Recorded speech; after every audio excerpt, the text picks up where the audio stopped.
BBC বাংলার television অনুষ্ঠান BBC প্রবাহে আপনাদের সবাইকে স্বাগত জানাচ্ছি। আমি শারমিন রমা। শুরুতেই দেখে নেব আজ কি থাকছে।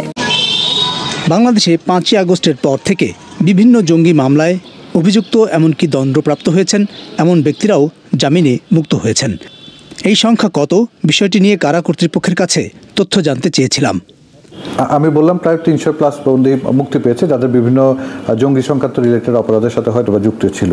বা সরকার জঙ্গি তাদের মুক্তি অন্যান্য বিষয়ে যথেষ্ট সচেতন, এবং যারা হিনিয়াস ক্রাইমের সাথে জড়িত অথবা সরাসরি বিভিন্ন অপরাধমূলক কার্যক্রমের সাথে জড়িত ছিল তাদের ব্যাপারে কিন্তু সরকার পদক্ষেপ নিয়েছেন, এবং এর মধ্যে অনেকেই কিন্তু আবার রিরেজিস্টার হয়েছেন। সরকার পতনের পর জামিনে মুক্ত হন মুফতি জসিমউদ্দিন রহমানী। ব্লগার রাজীব হায়দার হত্যা মামলায় তার 5 বছরের সাজা হয়েছিল। এছাড়া একাধিক মামলায় আসামি হিসেবে 11 বছরের বেশি তিনি জেলে ছিলেন। আনসারুল্লাহ বাংলা টিম নামে একটি নিষিদ্ধ সংগঠনের প্রধান হিসেবে তাকে অভিযুক্ত করা হয়, যদিও ওই নামে কোনো সংগঠন আছে কিনা এবং থাকলেও তার সঙ্গে কোনো প্রকার সম্পৃক্ততা নেই বলে দাবি করেন জসিমউদ্দিন রহমানী। হাইকোর্টে যখন আমার মামলাগুলো গেল বিচারের জন্য, জামিনের জন্য, তো হাইকোর্ট দেখলো যে এই মামলাগুলোর যে সাজা আছে সেই সাজার চেয়ে কয়েক গুণ বেশি খাটা হয়ে গেছে। তথ্য যোগাযোগ প্রযুক্তি মামলা, বরগুনা থানার যে প্রথম মামলাটা, সেই মামলার যারা ওই সময় তো আরও গ্রেপ্তার হয়েছিল, আদিলুর রহমান সব গ্রেপ্তার হয়েছিল ওই মামলায়, তারা ওটাকে খেলা শুরু হয়েছে অনেক আগেই, অথচ আমার জামিনই হয় নাই। তো আদালত আমাকে সব মামলা জামিন দিয়ে দিল। এটা শেখ হাসিনার আমলেই। কিন্তু এই যে নতুন মামলা যেটা দিয়েছিল, এই মামলাটা এই সরকারের সময় জামিনটা হয়েছে। গত 8 মাসে জঙ্গি সংশ্লিষ্টতার মামলায় জামিনে অনেকেই মুক্ত হলেও বিষয়টি দেশের আইন শৃঙ্খলার জন্য কোনো হুমকির কারণ হবে না, এমনটাই দাবি করেন জসিমউদ্দিন রহমানী। দেখেন যারা বের হয়ে গেছে তারা কোনো এই পর্যন্ত তারা কোনো ঘটনা ঘটছে কিছু ঘটে নাই, এবং আমি আপনাদেরকে বলতে পারি যে ইনশাল্লাহ কিছু হবেও না। কারণ কি?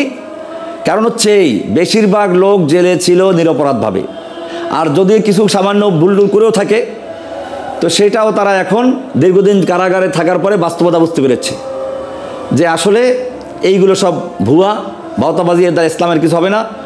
তারা ভুল বুঝতে পেরে তারা তওবা করেছে।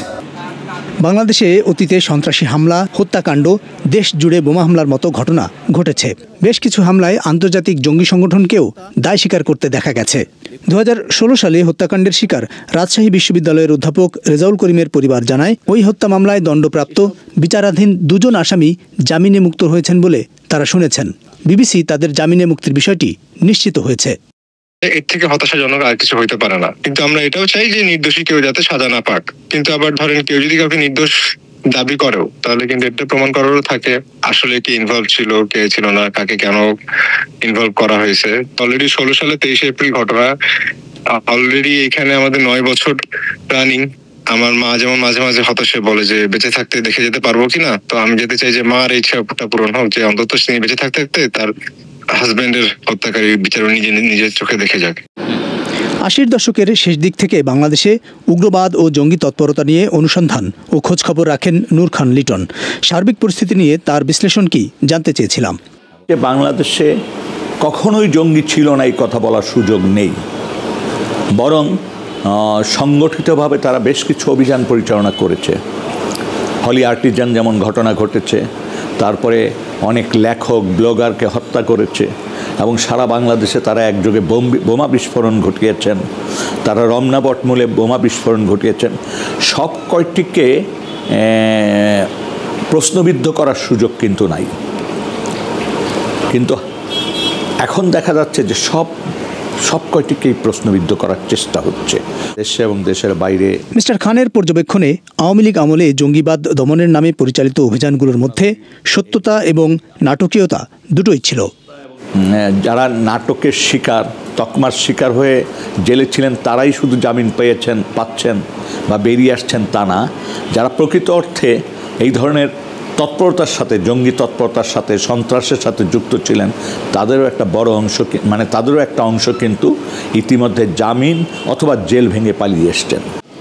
কারা কর্তৃপক্ষের তথ্য অনুযায়ী 2024 সালের জুলাই আগস্ট অভ্যুত্থানের সময় এই কাশিমপুর কারাগার সহ দেশের 5টি কারাগার থেকে 2200 জনের মতো কয়েদি পালিয়ে গিয়েছিল, যার মধ্যে 700 জন এখনও পলাতক রয়েছেন।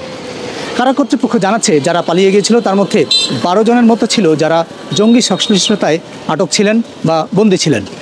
এর মধ্যে 6 জন এখনও পলাতক রয়েছেন। জেল থেকে পালানো ছাড়াও 5ই আগস্টের পর অভিযুক্ত শীর্ষ সন্ত্রাসী এবং নিষিদ্ধ বিভিন্ন সংগঠনের 346 জন জামিনে মুক্ত হয়েছেন বলে তথ্য পেয়েছে বিবিসি। এ ধরনের জামিনের বিষয়ে আদালতে রাষ্ট্রপক্ষের অবস্থান জানতে চাইলে মন্তব্য করেননি অ্যাটর্নি জেনারেল। তবে বিষয়টি নিয়ে সরকারের নীতিগত অবস্থান জানিয়েছেন তথ্য উপদেষ্টা। সরকার ওদের ব্যাপারে খুবই স্ট্রিক্ট হবে এবং স্ট্রিক্ট আছে, নজরদারিতে আছে ওরা, এবং কোনো ধরনের উস্কানি এবং কোনো ধরনের উগ্রবাদী কর্মকাণ্ড হলে সরকার গ্রেপ্তার করবে। এবং সরকার ইউজুয়ালি এখন পর্যন্ত আওয়ামী লীগের বাইরে এরকম যারা যতগুলো ইভেন্ট হয়েছে, সেটা মেয়েদের হামলা বলেন, এদের উপর হামলা বলেন, মাজারে হামলা বলেন, সব জায়গাতে গ্রেপ্তার কার্যক্রম যেভাবে চালাইছে, যে বাটাতে হামলা হয়েছে ওখানে গ্রেপ্তার, এরকম এটা হচ্ছে সরকারের রুটিন ওয়ার্ক থাকবে। যে কোনো ধরনের উগ্রবাদী উস্কানিমূলক কর্মকাণ্ড গ্রেপ্তার করা হবে, এবং যারা রাষ্ট্রের জন্য থ্রেট তাদেরকে নজরদারিতে রাখা হয়েছে, তাদের যে কোনো কর্মকাণ্ড রাষ্ট্রের বিরুদ্ধে যাবে তৎক্ষণাৎ তাদের বিরুদ্ধে আইনি ব্যবস্থা নেওয়া হবে। এটা হচ্ছে পজিশন। জেল থেকে পালিয়ে যাওয়া সন্ত্রাসী এবং নিষিদ্ধ সংগঠনের সদস্যদের গ্রেপ্তারে আইন শৃঙ্খলা বাহিনী তৎপর রয়েছে বলে দাবি করছে সরকার। তবে এ ব্যাপারে পুলিশ প্রধান এবং স্বরাষ্ট্র উপদেষ্টার কোনো বক্তব্য পাওয়া যায়নি। জামিন পাওয়া কতজন আবার গ্রেপ্তার হয়েছে সে বিষয়ে সুনির্দিষ্ট তথ্য দিতে পারেনি স্বরাষ্ট্র মন্ত্রণালয়। আবুল কালাম আজাদ, বিবিসি বাংলা। জাতীয় সংসদ নির্বাচন নিয়ে ঈদের আগে রাজনীতিতে যে উত্তাপ, ঈদের পরে অনুমিতভাবেই সেটায় নতুন মাত্রা দেখা যাচ্ছে। সংস্কারের প্যাকেজ ছোট হলে নির্বাচন ডিসেম্বরে, আর বড় হলে নির্বাচন জুনে হতে পারে। প্রধান উপদেষ্টার এমন বক্তব্যের বিপরীতে বিএনপি সরাসরি বলছে ডিসেম্বরের পরে নির্বাচন না মানার কথা। পাশাপাশি সরকারকে চাপ প্রয়োগের নীতিও নিয়েছে বিএনপি। মাননীয় প্রধান উপদেষ্টা বড় সংস্কার আর ছোট সংস্কার বলতে কি বোঝান সেটা তো আমরা বুঝি না। কোনো সংস্কারে বড়, কোনো সংস্কারে ছোট নয়। যদি উনি সংবিধান সংস্কারের গুলোকে বড় সংস্কার মনে করেন সেটাও ওনাকে বলতে হবে। আর সংবিধান সংস্কার তো জাতীয় সংসদ ছাড়া হবে না। আমাদের প্রশ্ন হলো, এমন কোনো সংস্কার প্রস্তাব নাই যেটা গৃহীত হলে জাতীয় ঐক্যমতের ভিত্তিতে বাস্তবায়নের জন্য 1 থেকে 1.5 মাস সময় লাগবে, শুধু সংবিধান সংশোধনের বিষয়টা বাদে। এই বিষয়গুলো নিয়ে যথেষ্ট আলাপ আলোচনার প্রয়োজন আছে এবং জাতীয় ঐক্যমত্য একটা পর্যায়ে সৃষ্টি হবে অধিকাংশ বিষয়ে, এটা আমার বিশ্বাস। কিন্তু সেই জন্য নির্বাচনের রোডম্যাপ দিতে বাধা কোথায়? বিএনপি নির্বাচনের রোডম্যাপ চায়। অন্যদিকে সরকার পরিষ্কারভাবে জানিয়েছে আগামী ডিসেম্বর থেকে জুন এই 7 মাসের মধ্যেই নির্বাচন হবে। কিন্তু দেখা যাচ্ছে জামায়াত, এনসিপির মতো দলগুলো এটা মেনে নিলেও বিএনপি 7 মাসের এই সম্ভাব্য সময়সীমাকে দেখছে তাদের ভাষায় এক ধরনের অনিশ্চয়তা হিসেবে। কিন্তু অনিশ্চয়তা ঠিক কী নিয়ে? আমরা কোরিলেট করতে চাই কিছু কিছু নতুন রাজনৈতিক দল এবং কিছু পুরাতন রাজনৈতিক দলের বক্তব্যে নির্বাচন বিলম্বিত করার একটা পায়তারা লক্ষ্য করা যায়। তো সেই কারণে সরকারের বক্তব্য, তাদের বক্তব্য এবং কর্মকাণ্ড সবকিছু বিবেচনা করলে দেখা যায় যে নির্বাচন নিয়ে একটা অনিশ্চিত পরিবেশ সৃষ্টি হচ্ছে। সেটা গণতন্ত্রের জন্য কখনো কল্যাণকর নয়। মাননীয় প্রধান উপদেষ্টার সাথে খুব শিগগিরই সাক্ষাৎ করব দলীয়ভাবে এবং ওনার কাছে আবারও আহ্বান জানাবো এবং ওনার বক্তব্যের কি আসে তার প্রেক্ষিতে আমরা আমাদের পরবর্তী করণীয় নির্ধারণ করব। এটা স্পষ্ট নির্বাচন পেছানোর চেষ্টা কেউ কেউ করছে। বিএনপির ভেতরে এমন সন্দেহ তৈরি হয়েছে। এটা আরও জোরালো হয়েছে কারণ সাম্প্রতিক সময়ে অনেকেই, বিশেষত সামাজিক যোগাযোগ মাধ্যমগুলোতে, অন্তর্বর্তীকালীন সরকারের অন্তত 5 বছর ক্ষমতায় থাকার পক্ষে প্রচারণা চালাচ্ছেন। কেউ কেউ প্রধান উপদেষ্টার প্রশংসা করে তাকে প্রধানমন্ত্রী হিসেবে পাওয়ার আকাঙ্ক্ষার কথাও জানিয়েছেন। এমনকি জামায়াতে ইসলামী কিংবা ছাত্রদের নবগঠিত রাজনৈতিক দল এনসিপিও নির্বাচনের আগে সংস্কার এবং আওয়ামী লীগের বিচারের যে দাবি করছে সেটাকেও দেখা হচ্ছে নির্বাচন বিলম্বিত করার চেষ্টা হিসেবে। যদিও দলগুলো বলছে নির্বাচন পেছানোর পক্ষে তারা নন, তবে সরকারকে সময় দিতে চান 2026 সালের জুন পর্যন্ত। প্রধান উপদেষ্টা তো বলে দিয়েছে যে জুনের মধ্যেই নির্বাচন। তার আগে বলছেন বেশি সংস্কার যদি চান তাহলে জুনে ইলেকশন। উনি যেহেতু জুন পর্যন্ত চলে গেছেন, সুতরাং বেশি সংস্কার নিতে হবে। আর কোন কারণে এরপরে যাবে নির্বাচন? এরপরে যাওয়ার তো আমি কোনো কারণ দেখিনি। ডিসেম্বর থেকে জুনের মধ্যে নির্বাচনের যে সময়সীমার কথা বলেছেন, আমরা মনে করি যে সরকারের তরফ থেকে এই সময়কালের মধ্যেই সংস্কার এবং বিচারের দৃশ্যমানতার দিকে সরকার অগ্রসর হতে পারে এবং এর মধ্যেই নির্বাচন আয়োজনের যে কার্যক্রম সেটা সম্পন্ন করা সম্ভব। সেক্ষেত্রে অবশ্যই অন্তর্বর্তীকালীন সরকারের একটা রিজনেবল সময় পাওয়া প্রয়োজন, কিন্তু সেটা যেন এই নির্বাচনকে প্রলম্বিত করতে পারে এই ধরনের কোনো বিষয়ের দিকে ধাবিত না হয়, সে ব্যাপারেও সরকারকে তৎপর থাকতে হবে। তবে এনসিপি কিংবা জামায়াত জুন পর্যন্ত অপেক্ষা করতে চাইলেও ডিসেম্বরে নির্বাচন না হলে আন্দোলনের প্রস্তুতি নিচ্ছে বিএনপি। তবে বিএনপির এমন অবস্থান কিংবা আন্দোলনের হুঁশিয়ারি কোনোটার পক্ষেই আবার যুক্তি পাচ্ছে না জামায়াত এনসিপি। আন্দোলনটা কার বিরুদ্ধে হবে? আন্দোলনটা তো হবে একটা দাবি আদায়ের জন্য। সেই দাবিটা কি? সেই দাবিটা বলারই তো জায়গা আছে, আলোচনার জন্য জায়গা আছে। দ্বিতীয়ত হচ্ছে, যদি এমনটি হয় যে কোনো অবস্থাতেই একটা যৌক্তিক দাবি আদায় করা যাচ্ছে না, তখন আপনি পাবলিককে জানাইতে পারেন, এতে কোনো সমস্যা আমি দেখিনি। বাংলাদেশে এই ধরনের কোনো সিচুয়েশন এখনো তৈরি হয়নি। আমরা মনে করি ভবিষ্যতে কোনো নির্বাচিত সরকার আসবেন, তার হাত ধরে স্টার্টিংটা শুরু হবে সংস্কারের। এই দ্বিধাদ্বন্দ্বে বা এই প্রলম্বিত অবস্থায় সংস্কারকে ফেলে রাখার আমরা পক্ষপাতী নই, বরং সংস্কারের কার্যক্রম এখনই শুরু হওয়া প্রয়োজন। নির্বাচিত সরকার এসে সেটাকে কন্টিনিউ করে নিয়ে যাবে। দলগুলোর মধ্যে যখন এমন মতভেদ, তখন অন্তর্বর্তীকালীন সরকারের ঐকমত্য কমিশন ধারাবাহিকভাবে বৈঠক শুরু করেছে রাজনৈতিক দলগুলোর সঙ্গে। এসব বৈঠক এবং দলগুলোর আনুষ্ঠানিক মতামত পাওয়ার পরই সংস্কার এবং নির্বাচনের সময় নিয়ে ঐকমত্যের পথ স্পষ্ট করতে চায় সরকার। কিন্তু তার আগেই বড় দলগুলোর মধ্যে যে মনোভাব দেখা যাচ্ছে, তাতে এটা স্পষ্ট যে সেই ঐকমত্য খুব একটা সহজ হবে না। তাফসির বাবু, বিবিসি বাংলা, ঢাকা। দিনে কয়বার পায়খানা করেন আপনি? একবার, দুইবার, তিনবার, নাকি সপ্তাহে মাত্র 2-3 বার? সাধারণত এই বিষয়গুলো নিয়ে আমরা আলোচনা করি না, কিন্তু পায়খানার পরিমাণ আপনার স্বাস্থ্যের ব্যাপারে কি বার্তা দিচ্ছে? এমনকি গবেষণা বলছে কতবার মলত্যাগ করেন তার সংখ্যা আপনার জীবনকালের উপরও প্রভাব ফেলতে পারে। তাহলে চলুন দেরি না করে জেনে নেই পায়খানা কত প্রকার ও কি কি, এবং আমাদের জীবনে পায়খানার গুরুত্ব। পুরোই পরীক্ষার প্রশ্নের মতো। যাই হোক, চলুন শুরু করা যাক। অস্ট্রেলিয়ার ক্যানবেরা হাসপাতালের অন্তঃসত্ত্বা রোগ বিশেষজ্ঞ মার্টিন ভেসি বলেন, আমরা এত ব্যস্ত যে পায়খানা করতেও সময় পাই না। একজন ব্যক্তি দিনে কতবার পায়খানা করবেন তা এক একজনের ক্ষেত্রে এক এক রকম হতে পারে। আমরা যখন কিছু খাই, আমাদের বৃহদান্ত্র সংকুচিত হয়ে খাবারকে হজম নালিতে ঠেলে দেয়। এই স্বয়ংক্রিয় প্রক্রিয়াকে গ্যাস্ট্রোকোলিক রিফ্লেক্স বলা হয়, যা এমন কিছু হরমোন নিঃসরণ করে যা পায়খানার তাগিদ সৃষ্টি করে বা আমাকে মলত্যাগ করতে হবে এমন অনুভূতির জন্ম দেয়।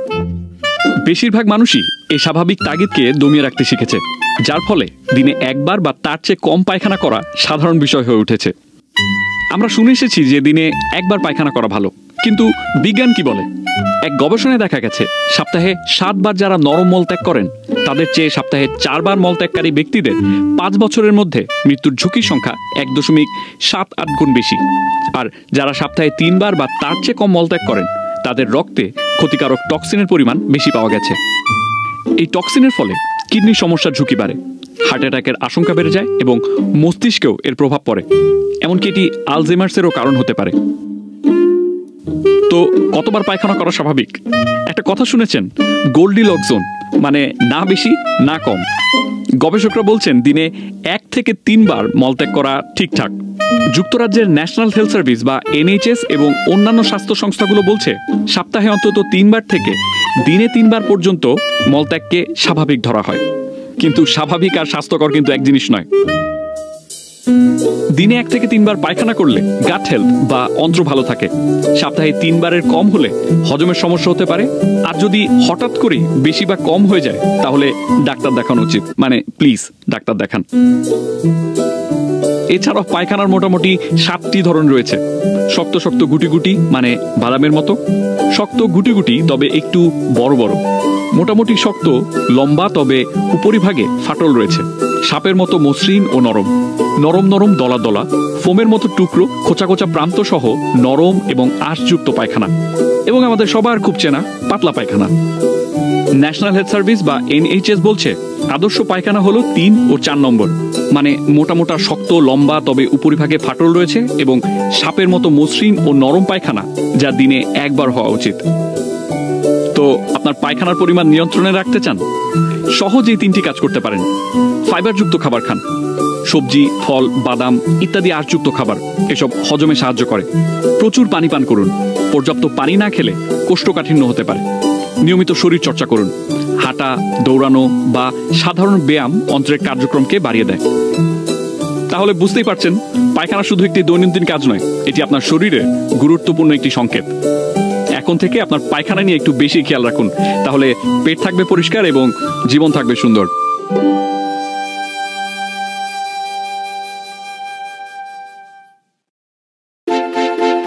কাঠের তৈরি জিনিসটি জার্মানির ব্যারন কার্ল ভন ডাইস 1817 সালে উদ্ভাবন করেন।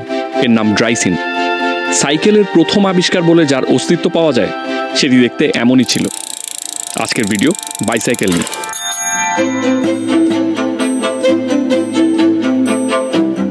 অন্যান্য অনেক আবিষ্কারের মতোই বাইসাইকেলের আবিষ্কার প্রায় 200 বছরের বিবর্তনের মধ্যে দিয়ে আজকের অবস্থানে এসেছে।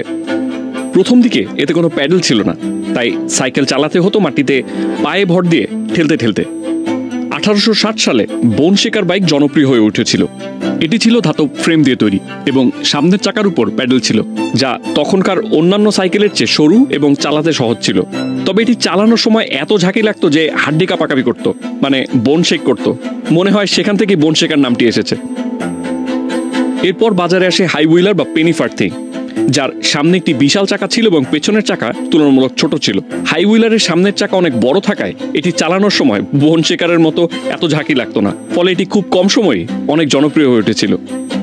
যদিও এটি চালানো একটু বিপজ্জনক ছিল, কারণ এতে অনেক উঁচুতে বসতে হতো এবং এর কোনো ব্রেক ছিল না, তাই যে কোনো সময়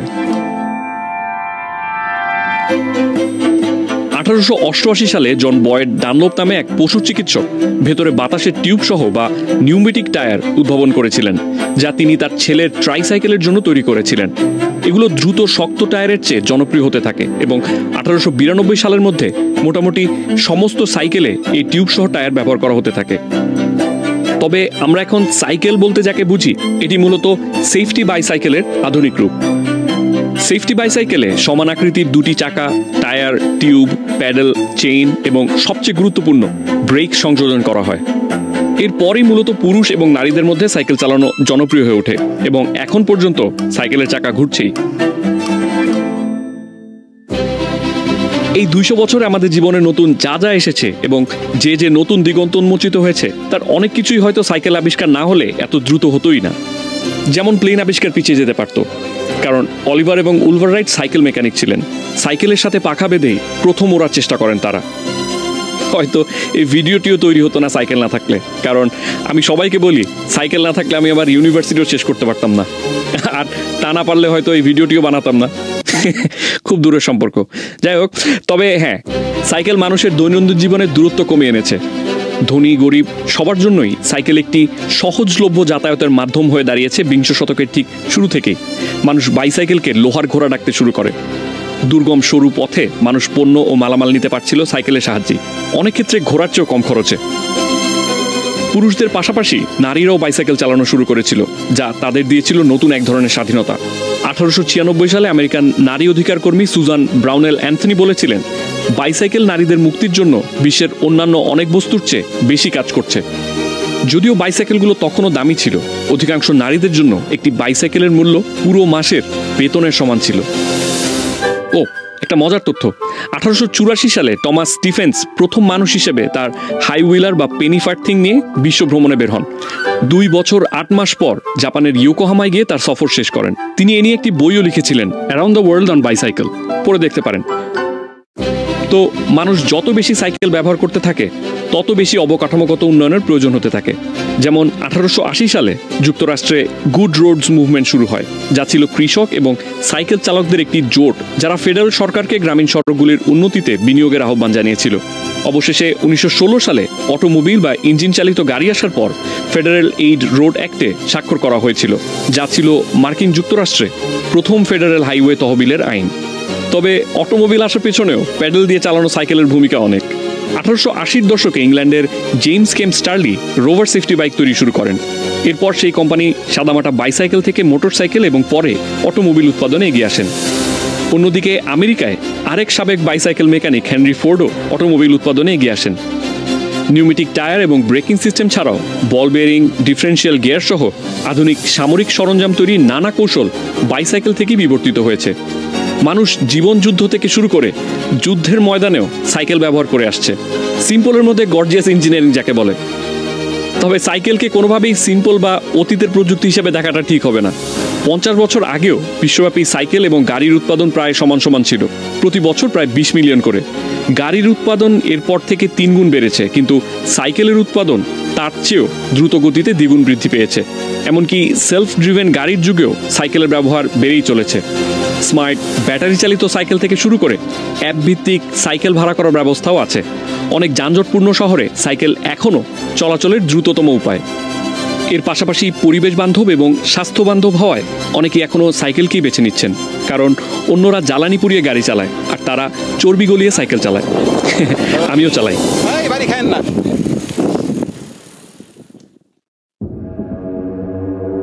বাজারে অনিশ্চয়তার কারণে ব্যবসায়ীরা নিরাপদ বিনিয়োগের দিকে ঝোঁকায় সাম্প্রতিক মাসগুলোতে বিশ্ববাজারে স্বর্ণের দাম রেকর্ড পরিমাণে বেড়েছে। আর্থিক সংকট বা অস্থির সময়ে প্রথাগতভাবেই এই মূল্যবান ধাতুটিকে নির্ভরযোগ্য ও দৃশ্যমান সম্পদ হিসেবে দেখা হয়। কিন্তু এটিকে সত্যি নিরাপদ বিনিয়োগ? গত এক শতাব্দীতে বৈশ্বিক বাণিজ্য নীতিতে অন্যতম বড় পরিবর্তন মার্কিন প্রেসিডেন্ট ডোনাল্ড ট্রাম্পের শুল্ক আরোপ, যার প্রতিক্রিয়ায় গত সপ্তাহে স্বর্ণের দাম রেকর্ড পরিমাণে বেড়ে $3,167 ছাড়িয়ে গেছে। শুল্ক ও বাণিজ্য যুদ্ধ নিয়ে উদ্বেগের কারণে চলতি বছর বারবার স্বর্ণের দাম রেকর্ড ভেঙেছে। অস্থির সময়ে প্রায়ই স্বর্ণের দামে ঊর্ধ্বগতি দেখা যায়, কারণ অর্থবাজারে ধস নামলে হঠাৎ করে স্বর্ণ কেনার হিড়িক শুরু হয়। কিন্তু এসব স্বর্ণ কারা কেনে? হয় সরকার, ব্যক্তিগত বিনিয়োগকারী অথবা ক্ষুদ্র বিনিয়োগকারী, বলছিলেন বেলফাস্ট বিশ্ববিদ্যালয়ের অর্থনৈতিক ইতিহাসবিদ ডক্টর ফিলিপ ফ্লায়ার্স। তিনি আরও বলেন, সাধারণ মানুষ ব্যাপকভাবে শেয়ারের মতো ইকুইটি ছেড়ে দিচ্ছে এবং স্বর্ণের দিকে ঝুঁকছে, আর এতে স্বর্ণের দাম অনেক বেড়ে যাচ্ছে। প্রথাগতভাবে আর্থিক অনিশ্চয়তার সময়ে স্বর্ণকে সবচেয়ে নির্ভরযোগ্য ধাতু হিসেবে ধরা হয়। 2020 সালে করোনা মহামারীর সময় অর্থনৈতিক মন্দা দেখা দিলে হঠাৎ করেই স্বর্ণের দাম অনেক বেড়ে যায়, তবে মার্চ মাসের মধ্যেই সেই দাম আবার কমতে শুরু করে। ডক্টর ফ্লায়ার্স বলেন, এটি নিরাপদ বিনিয়োগ, তার মানে এই নয় যে এতে কোনো ঝুঁকি নেই। তবুও আর্থিক অনিশ্চয়তার সময়ে বিনিয়োগের জন্য একটি নির্ভরযোগ্য মাধ্যম হিসেবে এখনও স্বর্ণকেই বিবেচনা করা হয়, আর তা কেবল এর মূল্যের জন্য নয়, বরং ঐতিহাসিকভাবে বিভিন্ন সংস্কৃতিতে অত্যন্ত মূল্যবান হিসেবে গণ্য হওয়ায় এটি সহজেই বিনিময়যোগ্য। প্রাচীন মিশরের তুতেনখামেনের সোনার মুখোশ থেকে শুরু করে ঘানার আসান্তে জাতির গোল্ডেন স্টুল এবং ভারতের পদ্মনাভ স্বামী মন্দিরের সোনার সিংহাসন পর্যন্ত ঐতিহাসিকভাবে স্বর্ণ ধর্মীয় ও প্রতীকী গুরুত্ব বহন করে এসেছে। তাই এতে আশ্চর্য হবার কিছু নেই যে বহু মানুষ তাদের সম্পদ সংরক্ষণের জন্য স্বর্ণকেই একটি নির্ভরযোগ্য মাধ্যম হিসেবে দেখে। বাসায় থাকা স্বর্ণের গয়না বা সামগ্রীর মূল্য সাধারণত বৈশ্বিক অর্থবাজারের ওঠানামায় তেমন প্রভাবিত হয় না, তবে স্বর্ণে অধিক পরিমাণে বিনিয়োগ করা হলে তা বড় বড় আর্থিক প্রতিষ্ঠানের কার্যকলাপের ওপর নির্ভরশীল হয়ে পড়তে পারে। সাম্প্রতিক সময়ে স্বর্ণের দাম বৃদ্ধির পেছনে কেন্দ্রীয় ব্যাংকগুলোর অনেক বেশি করে স্বর্ণ কেনার কারণকেই দায়ী বলে সন্দেহ করেন ডক্টর ফ্লায়ার্স। অনিশ্চয়তার সময়ে রিজার্ভ শক্তিশালী করতে তারা শেয়ারে বিনিয়োগ থেকে সরে এসে প্রচুর পরিমাণে স্বর্ণ কেনে, যার অর্থ দাঁড়াচ্ছে মূল্যবান এই ধাতুতে বিনিয়োগ ঝুঁকিপূর্ণ হতে পারে।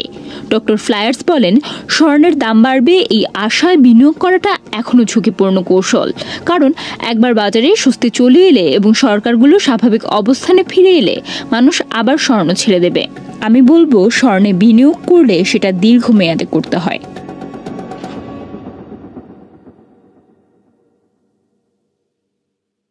সবাইকে শুভকামনা জানিয়ে আমি শারমিন রমা আজ এখানেই বিদায় নিচ্ছি। ভালো থাকবেন।